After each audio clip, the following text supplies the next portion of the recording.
Singular nouns ಅನ್ನ plural ಮಾಡಬೇಕು ಅಂತ ಹೇಳಿದ್ರೆ ಒಂದಿಷ್ಟು ರೂಲ್ಸ್ಗಳಿವೆ. ಓಕೆ, ಫಸ್ಟ್ ಒಂದು ನೋಡಿ, if a noun ends in S H, C H, S, X or Z, ಒಂದು ನಾವು S H, C H, S, X ಅಥವಾ ಝೆಡ್ ಇಂದ ಎಂಡ್ಸ್ ಆಗ್ತಾ ಇದ್ರೆ ಅಲ್ಲಿ ನಾವು ಏನನ್ನ ಆಡ್ ಮಾಡಬೇಕು? ಎಸ್, ಈ ಎಸ್ ಅನ್ನ ಆಡ್ ಮಾಡಬೇಕು ಕೊನೆಯಲ್ಲಿ, ಆಗ ಅವರು ಪ್ಲೂರಲ್ ಫಾರ್ಮ್ ಅನ್ನ ಪಡ್ಕೊಳ್ತಾರೆ. ನೋಡಿ, ಗ್ಲಾಸ್ ಇದೆ ಇಲ್ಲಿ, ಇದಕ್ಕೆ ನಾವು ಈ ಎಸ್ ಅನ್ನ ಆಡ್ ಮಾಡಿದ್ರೆ ಗ್ಲಾಸಸ್ ಆಗುತ್ತೆ.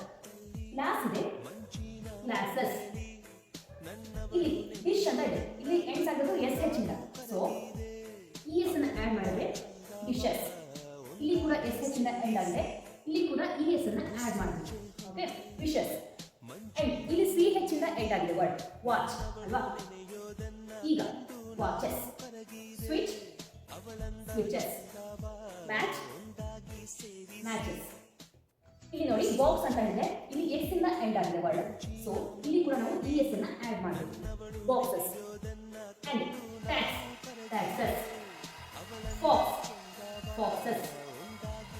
Bus, bus. Okay, thank you.